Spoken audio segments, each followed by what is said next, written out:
What if the woman you abandoned while she was pregnant suddenly vanished, only to return 7 years later with your secret son and a maid holding video proof that could destroy your billion-dollar empire in one click? Stay till the end of Chapter 2, because the moment that Maid presses play in front of 500 guests at the wedding of the century, someone is leaving in handcuffs and someone is leaving a billionaire no more. Smash that subscribe button and turn on notifications, because you do not want to miss tomorrow's finale. The rain fell in silver sheets over Manhattan that night, the kind of storm that makes even the richest men feel small. Inside the glass fortress of Voss Tower, 77 floors above the chaos, Alexander Voss stood at the floor-to-ceiling window, swirling 30-year-old Macallan he didn't taste. 29 years old, Forbes cover for the third year running, owner of half the skyline he was staring at, and still the city looked cold. Behind him, the penthouse was silent except for the low hum of the fireplace and the soft clink of ice. He hated silence. Silence let memories crawl in. 7 years ago, almost to the day, he had stood in a much smaller apartment in Queen's apartment and told Isabella Morales, his live-in girlfriend of 2 years, the only woman who ever made him laugh until his stomach hurt, that their relationship had an expiration date. She had been holding a white stick with 2 pink lines, eyes shining with terrified hope. He had felt nothing but fury. A child did not fit the plan. Voss men did not get trapped by accidents.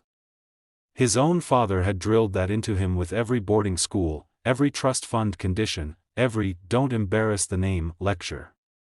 So he wrote a check for $500,000, told her to handle it, and walked out into the rain just like tonight. He never looked back. He never asked if she kept the baby. He paid people to make problems disappear, and Isabella disappeared, until 6 months ago. A single email had arrived from an anonymous address. Subject line: "Your son is 6 years old and looks exactly like you."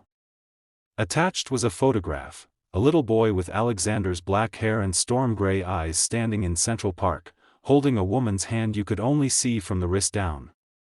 The woman wore the same thin silver bracelet Isabella always wore.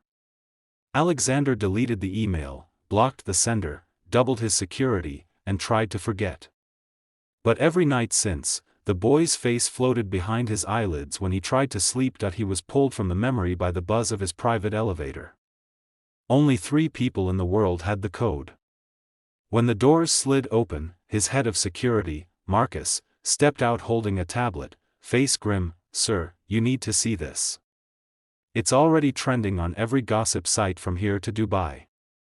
Alexander took the tablet. The headline on page 6 screamed, "Billionaire Alexander Voss's secret baby mama to crash his wedding?" Below it, a grainy photos, Isabella, more beautiful than he remembered, thinner, sharper, eyes like chipped emerald, walking into the Plaza Hotel this afternoon with a dark-haired little boy and an older woman in a maid's uniform. The caption read, "Mystery woman booked the grand ballroom the day after Voss's wedding venue was announced a last-minute cancellation." Coincidence? Alexander felt the glass slip in his hand. The Macallan splashed across Italian marble like blood. "Find her," he said, voice low. "Tonight." But Isabella found him first at 2:17 a.m., his phone lit up with a text from a number he hadn't saved but instantly recognized, Isabella's old cell. The message was only 7 words, "We need to talk." Rooftop. Now. He should have called security. He should have had her removed from the building. Instead he pulled on a black coat and took the private elevator to the roof. She was already there, standing at the edge where the helipad lights painted the rain red and blue. The little boy was not with her. Only the maid, 50-something, gray bun, face like someone who had seen everything twice, stood 3 steps behind, holding a black umbrella over Isabella's head. Isabella herself wore a simple black trench coat, hair longer now, wet strands stuck to her cheeks. She looked like a blade. "You grew a beard," she said without greeting. "Makes you look older." "Good. You have a lot to answer for." Alexander stopped 10 feet away. Wind whipped between them. "Where's the boy?" he asked. "Safe." Somewhere you'll never find him unless I want you to. She tilted her head. Do you even know his name? He didn't. Shame burned hotter than the whiskey in his stomach. Isabella smiled, small and sharp. It's Mateo Alexander Morales. I gave him your name as a curse, not an honor. The maid stepped forward and handed Isabella a small waterproof case. Isabella opened it and pulled out a single USB drive on a silver chain. This, she said, holding it up so the helipad lights glinted off it, contains 7 years of proof. Medical records, paternity test I paid for myself, voicemails you left telling me to get rid of it or get out, the check you wrote that I never cashed, and, my favorite, security footage from the lobby the night you threw me out with nothing but a duffel bag while I was 5 months pregnant and spotting. Remember that night, Alex? Because the world is about to. Alexander's pulse hammered in his ears. How much? He asked.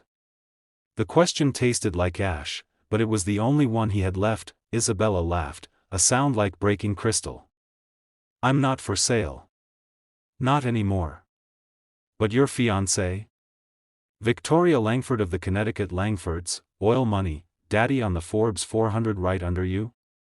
She might be interested in a preview before she says, I do, tomorrow. He took a step forward. Marcus and 2 guards appeared from the stairwell behind him, but Alexander lifted a hand. They froze. You won, he said quietly. You're here. You have me. What do you actually want, Isabella? Her eyes filled, but the tears didn't fall. I want you to feel 1/10 of the terror I felt when I sat in a free clinic bathroom wondering if I was going to bleed out because the man who swore he loved me left me with nothing. I want you to look at your son's face and know you threw him away before he even had one.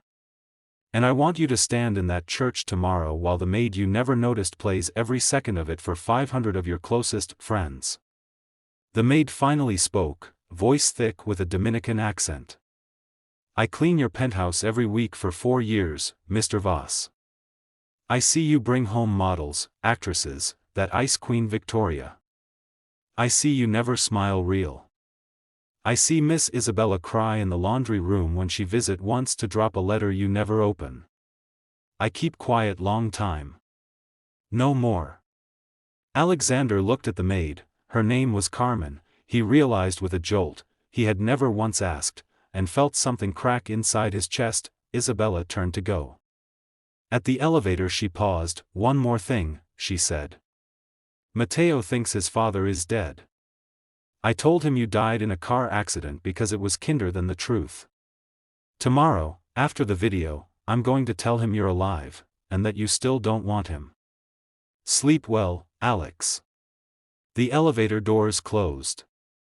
The rain kept falling but he stood there until dawn, soaked to the skin, while Marcus tried 3 times to get him to come inside. When the sun finally rose over the East River, Alexander Voss, billionaire, genius, most eligible bachelor in America, looked 10 years older than he had the night before, and in a modest 2-bedroom in Washington Heights, Isabella sat on the edge of her son's bed and watched him sleep, clutching the silver USB chain in her fist like a grenade pin. Tomorrow, the wedding of the decade would become the scandal of the century, but that was only the beginning. I told myself it wasn't my business. Rich people discard things, babies, husbands, countries. Who was I to judge? I sent money home to my mother in Manila and kept my mouth shut. Until the night I found the second positive test that it was 3 weeks before the wedding. Isabella had locked herself in her dressing room after a fight with Alexander, something about the seating chart and his ex-girlfriend from 2018. I was tidying up when I knocked over her makeup bag. Lipstick scattered like bullets. And there, under a tube of La Mer foundation, was another stick. 2 pink lines. Fresh. This morning fresh. My stomach dropped so hard I had to sit on the marble floor. She was pregnant again. With Alexander's child this time. And the wedding was in 21 days. That night I couldn't sleep. I kept seeing the face of that first baby, the one with Alexander's hair, the one who would never know her father was the man on the cover of Forbes. I kept hearing Isabella's voice, "Get it out of here." Something inside me snapped, the way a rubber band held too tight finally gives. I opened the safe in Isabella's bedroom, she used the same code for everything, her dog's birthday, and took out the only evidence that the first baby had ever existed, a single Polaroid the nurse had pressed into Isabella's hand before she turned away. In the photo, the newborn was wrapped in a white blanket, eyes squeezed shut, tiny fist against her cheek. On the back, written in blue ink, was a name, Luna Voss Hawthorne. Isabella had crossed it out so hard the paper tore, but the name was still there if you held it to the light that I hid the Polaroid in the lining of my maid's apron and started planning. The wedding week arrived like a hurricane.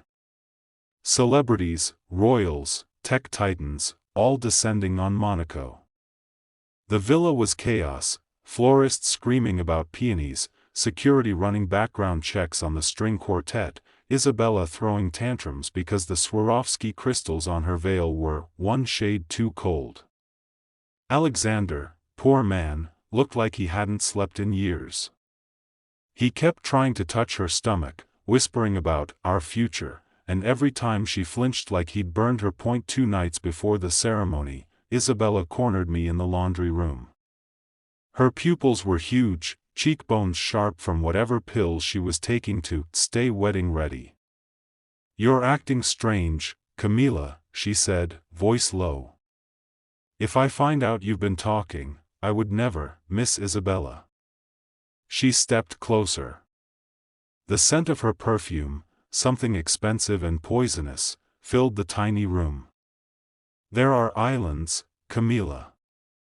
Tiny islands no one has ever heard of. People disappear there. Do you understand?" I nodded. She smiled, all teeth, and left. That was the moment I knew, if I didn't act before the vows, Luna would be erased forever, and this new baby would be born into the same lie. I started recording everything on my phone, voice memos, videos, photos of the documents I found in the safe, bank transfers to the Swiss clinic, the deleted ultrasound images I recovered from Isabella's laptop. I even recorded Isabella herself one night when she was drunk on Dom Perignon and crying about how Alexander deserved better than a whore who gives his children away. The day before the wedding, the final piece fell into place. Alexander came to me in the servants' corridor, looking broken. "Camilla," he said quietly, "you've been with Isabella longer than anyone. Is she happy? She seems terrified." I almost told him right then. But I needed him to see it for himself. "I needed the world to see, Mr. Alexander," I said. "Tomorrow, when she walks down the aisle, watch her left hand. She'll be wearing the engagement ring, but she always twists the finger where a different ring used to be. Ask her why." He frowned. "What ring?" "You'll know when you see her face." He stared at me for a long moment, then nodded and walked away. Tomorrow, when 400 guests and 400 million livestream viewers watched Isabella Voss become Isabella Hawthorne, I would make sure the first thing they heard was a baby's cry. The morning of the wedding broke clear and cold, the kind of perfect blue sky New York saves for its most dramatic days. St. Patrick's Cathedral was a fortress of white roses and paparazzi flashbulbs. Inside, 500 guests in couture shifted in their seats, whispering about how Victoria Langford had supposedly spent $3 million on her dress alone. Victoria herself stood in the bridal suite, a vision in custom Vera Wang, diamonds at her throat worth more than most people's houses. She checked her reflection one last time and smiled the satisfied smile of a woman who had finally won. Alexander stood at the altar in custom Tom Ford, jaw clenched so tight the officiant asked twice if he was feeling all right. He hadn't slept. He kept seeing Matteo's face from that blurry photo, kept hearing Isabella's voice saying she would tell their son he was unwanted. His best man, Tristan, clapped him on the shoulder and joked, "Cold feet, man. Too late now." Alexander didn't laugh. The organ began. The doors opened, but it wasn't Victoria who appeared. It was Carmen, the maid, wearing her Sunday best, a simple navy dress and the same fierce expression she'd worn on the rooftop. In her hand she held a tablet connected to the cathedral's massive projection system that had been set up for the live stream. Every screen in the church, 4 giant ones suspended above the altar, flickered to life. Gasps rippled through the pews. Alexander's blood turned to ice. Carmen walked down the aisle alone, slow and steady, until she stood 10 feet from him. She pressed play. The first thing the world saw was Isabella at 19, laughing in their old queen's kitchen, belly just starting to round, Alexander kissing her like she was oxygen. Then the footage cut to the fight, Alexander's voice cold, "I'm not ready to be a father, and I never will be. Get rid of it or get out." Isabella sobbing, "It's not it's our baby." Alexander writing the check, shoving the duffel bag at her, slamming the door. Then the lobby security cam, Isabella doubled over in pain, blood on her leggings, begging the doorman to call an ambulance while Alexander's car peeled away into the night. The cathedral was dead silent except for Isabella's recorded sobs echoing off stone walls older than America itself. Victoria, still framed in the doorway, went white as her dress. Carmen didn't stop there. Next came photos of newborn Matteo in the NICU, so tiny, tubes everywhere because he was 6 weeks early from the stress. Then yearly birthday photos, Matteo at 1, 2, 3, 4, 5, 6, every one with Isabella's tired smile and Alexander's eyes staring out at the guests like an accusation. Finally, a paternity test, 99.9997% match. Signed by Alexander himself. He had done it in secret a year ago when the first anonymous photo arrived, just to be sure, then buried the results. Carmen turned off the tablet. The screens went black. "This," she said into the stunned silence, voice carrying without a microphone, "is what your groom, Miss Victoria. This is the man you about to marry." Then she did something no one expected. She reached into her purse and pulled out the original check, the $500,000 one Alexander wrote 7 years ago. She held it up for the cameras. "Miss Isabella never cash it. She work 3 jobs, live in 1 room with roaches, so this boy could have a mother who never sold her soul. You still want him, Miss Victoria?" Victoria's mouth opened, closed. Her father, red-faced oil tycoon, started pushing through the pew toward the altar, shouting about lawsuits. Alexander finally moved. He stepped down from the altar, past the officiant, past Tristan's outstretched hand, and walked straight to Carmen. The cameras followed every step. He looked at the check, then at Carmen's unflinching eyes. "Where are they?" he asked, voice raw. Carmen studied him for a long moment. "They on the steps outside. The boy wanted to see the cathedral. He doesn't know why we here." Alexander turned and walked back down the aisle. Guests parted like the Red Sea. Victoria screamed after him, "Alex! Where are you going?" But he didn't stop. Outside, on the famous stone steps of St. Patrick's, Isabella stood holding Matteo's hand. The boy wore a little navy suit that matched Carmen's dress, hair combed, eyes huge as he stared up at the cathedral doors. When he saw Alexander coming, he took 1 step behind his mother, scared. Alexander stopped 5 feet away. Cameras clicked like machine guns. Isabella's face was stone. "You don't get to do this now. Not after everything." "I know," Alexander said. He looked at Matteo. The boy peeked out, curious now. Alexander sank slowly to 1 knee, priceless suit on dirty stone steps, and looked his son in the eye for the first time. "Hi, Matteo," he said, voice cracking. I'm your dad. And I've been a coward for a very long time. I'm so sorry." Matteo looked at his mother. Isabella's eyes filled, but she nodded once. The boy took 1 tiny step forward. "Are you really dead?" he whispered. Alexander's heart shattered. "No, buddy.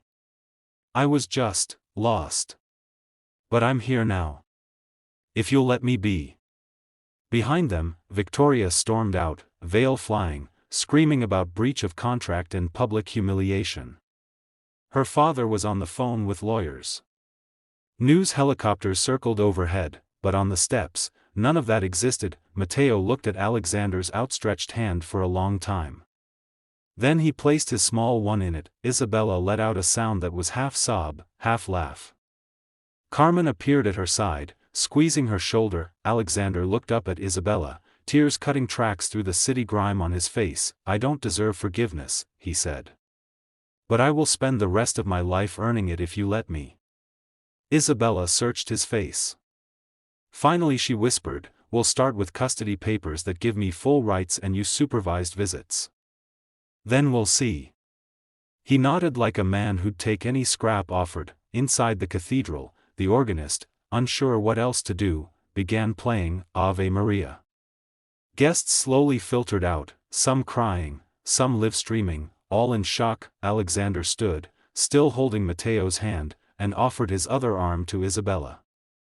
After a beat, she took it. Together, the four of them, billionaire, single mother, little boy, and the maid who changed everything, walked down the steps into the chaos of cameras and shouting reporters. But Matteo was smiling a little, and that was enough for now. 6 months later, Alexander sold his controlling shares in Voss Global, took the loss, and moved into a townhouse in Brooklyn with a backyard. He learned how to make dinosaur chicken nuggets and read bedtime stories without falling asleep first. Isabella went back to school for her nursing degree.